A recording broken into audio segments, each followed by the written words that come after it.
Hello friends, ഇന്ന് ഞാൻ നിങ്ങളോട് ഷെയർ ചെയ്യുവാൻ ആഗ്രഹിക്കുന്നത് നമ്മുടെ ബന്ധങ്ങളെയൊക്കെ ഹീൽ ചെയ്യുവാൻ കഴിയുന്ന രീതിയിലുള്ള ഒരു പ്രയറിനെ കുറിച്ചാണ്. ആ പ്രയറിന്റെ പേര് ഓപ്പനോപ്പനോ പ്രയർ എന്നാണ്. വളരെയധികം പുരാതന തലത്തിലുള്ള ഒരു ഹീലിംഗ് പ്രയറാണ് ഓപ്പനോപ്പനോ പ്രയർ എന്ന് പറയുന്നത്. അതായത് നമ്മുടെ ജീവിതത്തിൽ നമുക്ക് ആരോടെങ്കിലും എന്തെന്നില്ലാത്ത വിദ്വേഷമോ പകയോ ദേഷ്യമോ ഒക്കെ ഉണ്ടെങ്കിൽ അതൊക്കെ നമുക്ക് മായ്ച്ചു കളഞ്ഞ് നമുക്കൊരു ശാന്തിയിലേക്ക്, സമാധാനത്തിലേക്ക്, സ്വാതന്ത്ര്യത്തിലേക്ക് വരുവാൻ നമ്മെ സഹായിക്കുന്ന, നമ്മളെ പ്രാപ്തമാക്കുന്ന ഒരു പ്രയറാണ് ഓപ്പനോപ്പനോ പ്രയർ എന്ന് പറയുന്നത്. അപ്പോൾ വർഷങ്ങൾക്ക് മുൻപ് ആരെങ്കിലുമൊക്കെ പറഞ്ഞിട്ടുള്ള വാക്കുകൾ, ആരെങ്കിലുമൊക്കെ ചെയ്തിട്ടുള്ള പ്രവൃത്തികൾ നമ്മളെ ഇന്നും മുറിപ്പെടുത്തുന്നുണ്ടാകാം, വേദനിപ്പിക്കുന്നുണ്ടാകാം. അതുകൊണ്ട് തന്നെ നമ്മൾ നമ്മളെ തന്നെ ബ്ലെയിം ചെയ്തുകൊണ്ട്, അല്ലെങ്കിൽ മറ്റുള്ളവരെ ബ്ലെയിം ചെയ്തുകൊണ്ട് നമ്മളിങ്ങനെ ജീവിച്ചുകൊണ്ടിരിക്കുകയാണ്. തൽഫലമായിട്ട് നമുക്ക് നമ്മുടെ ലക്ഷ്യങ്ങളിൽ ഫോക്കസ് ചെയ്യാൻ കഴിയുന്നില്ല. നമുക്ക് ഒരു ശാന്തി, ഒരു സമാധാനം കിട്ടുന്നില്ല. നമ്മുടെ ജീവിതം തന്നെ എപ്പോഴും ഒരു വിരസമായിട്ടുള്ള തലത്തിൽ മുന്നോട്ട് പോയിക്കൊണ്ടിരിക്കുന്നു. അപ്പോൾ ഇതിനൊരു പരിഹാരം നമുക്ക് വേണ്ടേ? അങ്ങനെയെങ്കിൽ ഞാനിപ്പോൾ പറയുന്ന ഈ ഓപ്പനോപ്പനോ പ്രയറിലെ മാജിക് വേർഡ്സ് പറയുന്നതിലൂടെ നമുക്ക് ആ ബന്ധങ്ങളെ ഹീൽ ചെയ്യുവാൻ കഴിയുമെന്നുള്ളതാണ്. ഓപ്പനോപ്പനോ പ്രയറിൽ 4 മാജിക്കൽ വേർഡ്സ് ആണ് വരുന്നത്. അതിൽ ഒന്നെന്ന് പറയുന്നത് I am sorry, 2 please forgive me, 3 I love you, 4 thank you. I am sorry എന്ന് പറയുമ്പോൾ എന്നോട് ക്ഷമിക്കണം.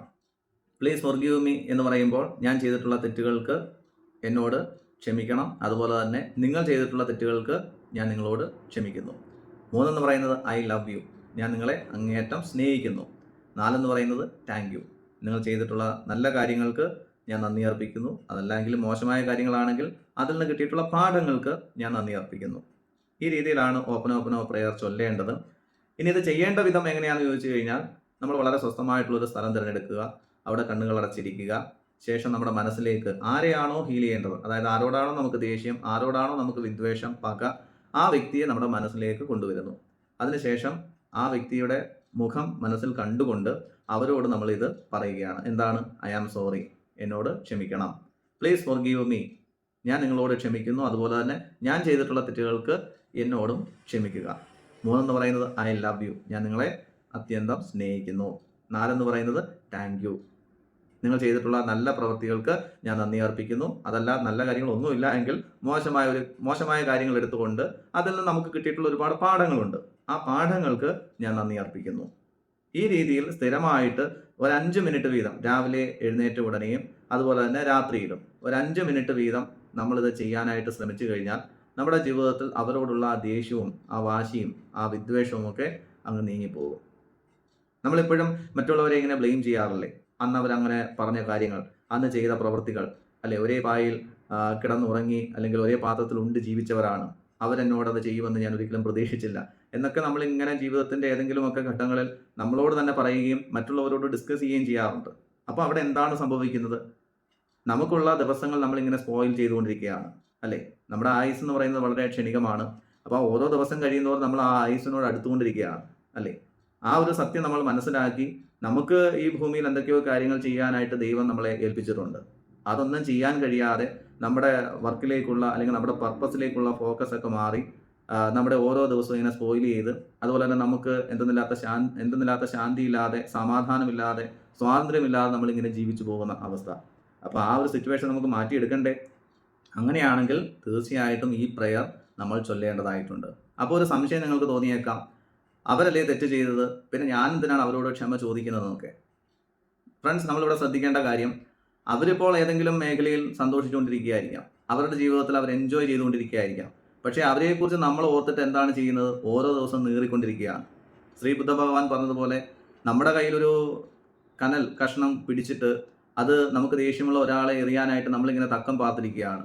അയാൾ വരുന്നത് ചിലപ്പോൾ നാളെ ആയിരിക്കാം, മറ്റന്നാളായിരിക്കാം, ചിലപ്പോൾ അടുത്ത വർഷമായിരിക്കാം. അത്രയും കാലം നമ്മളിത് ഹോൾഡ് ചെയ്തു. ആ വ്യക്തി വരുന്ന സമയത്ത് അദ്ദേഹത്തെ അത് വെച്ചെറിഞ്ഞു. ശരിയാണ്, അദ്ദേഹത്തിന് ചെറിയൊരു പരിക്ക് പറ്റും. പക്ഷെ അത് ഹോൾഡ് ചെയ്തിരിക്കുന്ന നമ്മുടെ കൈയുടെ അവസ്ഥ എന്തായിരിക്കും? വ്രണമായി മാറും, അല്ലേ? ഒരിക്കലും പരിഹരിക്കാൻ പറ്റാത്ത, സൗഖ്യമാക്കാൻ പറ്റാത്ത രീതിയിലുള്ള ഒരു വ്രണമായി നമ്മുടെ കൈകൾ മാറും, അല്ലേ? അപ്പോൾ ഇത് തന്നെയാണ് ഈ ചാർക്കോൾ അല്ലെങ്കിൽ ഈ കനൽ എന്ന് പറയുന്നത്. എന്താണ്? ദേഷ്യമാണ്. ആ ദേഷ്യം നമ്മുടെ മനസ്സിൽ അല്ലെങ്കിൽ ഹൃദയത്തിൽ ഇങ്ങനെ വെച്ചുകൊണ്ടിരുന്നു കഴിഞ്ഞാൽ എന്തെങ്കിലുമൊക്കെ അയാളെ കാണുമ്പോൾ 2 വർത്താനമൊക്കെ നമ്മൾ പറയും. ചിലപ്പോൾ എന്തെങ്കിലും അവരെ ചെയ്തെന്നും വരും. പക്ഷെ അത്രയും കാലം നമ്മളെ നശിപ്പിച്ചുകൊണ്ടിരുന്നത് ഈ ദേഷ്യമാണല്ലേ, ഈ പകയാണ്. നമുക്കൊന്നിലും ഫോക്കസ് ചെയ്യാൻ കഴിഞ്ഞില്ല. നമ്മുടെ ജീവിതം വിരസമായി മുന്നോട്ട് പോകുന്നു. ശാന്തിയില്ല, സമാധാനമില്ല, ഒരു രീതിയിലുള്ള സ്വാതന്ത്ര്യമില്ല. അപ്പോൾ അതിനേക്കാൾ നല്ലത് ഇത് പരിഹരിച്ച് വിടുക അല്ലെങ്കിൽ ഹീൽ ചെയ്ത് വിടുക എന്നുള്ളത് തന്നെയാണ്. അപ്പോൾ അത് നമ്മുടെ ആവശ്യത്തിന് വേണ്ടിയിട്ട്, നമ്മുടെ സമാധാനത്തിനും നമ്മുടെ സന്തോഷത്തിനും സ്വാതന്ത്ര്യത്തിനും വേണ്ടിയിട്ട് നമ്മളത് ചെയ്തുകൊണ്ടേയിരിക്കുക. വിത്തിൻ ഡേയ്സ് നമുക്ക് ഇത് ഹീൽ ചെയ്യുവാൻ കഴിയും. പക്ഷേ ആത്മാർത്ഥമായിട്ട് ഇത് ചെയ്യണമെന്ന് മാത്രം. ഒപ്പം തന്നെ ഇതിൽ നിന്ന് സംഭവിക്കുന്ന ഒരു മിറാക്കിൾ എന്ന് പറയുന്നത്, ഈ അകന്നുപോയ വ്യക്തി അല്ലെങ്കിൽ നമ്മളോട് ആ തെറ്റ് ചെയ്ത വ്യക്തി ഒരു ദിവസം നമ്മുടെ മുൻപിൽ വന്ന് നമ്മളോട് മാപ്പ് പറയും. ഇതെല്ലാം ഊർജ്ജത്തിൻ്റെ ഒരു കളി തന്നെയാണ്. അപ്പോൾ നമ്മൾ നല്ല രീതിയിൽ ഒന്ന് ചെയ്യാൻ ശ്രമിക്കുക. നമ്മുടെ മനസ്സ് ശുദ്ധമാവുന്നതോടെ ആ ബന്ധത്തെ നമുക്ക് ഹീൽ ചെയ്യുവാൻ കഴിയും. അപ്പോൾ ഇന്ന് മുതൽ തന്നെ ഈ പ്രയർ ഒന്ന് പ്രാക്ടീസ് ചെയ്യുക. നമുക്ക് കിട്ടുന്ന റിസൾട്ട് എന്ന് പറയുന്നത് അങ്ങേയറ്റം അത്ഭുതങ്ങൾ നിറഞ്ഞതായിരിക്കും. Okay friends, God bless you all. നമ്മുടെ വീഡിയോ ഇഷ്ടമാകുന്നുണ്ടെങ്കിൽ തീർച്ചയായിട്ടും ലൈക്ക് ചെയ്യുക, കമൻറ്റ് ചെയ്യുക, ഷെയർ ചെയ്യുക. Okay, by.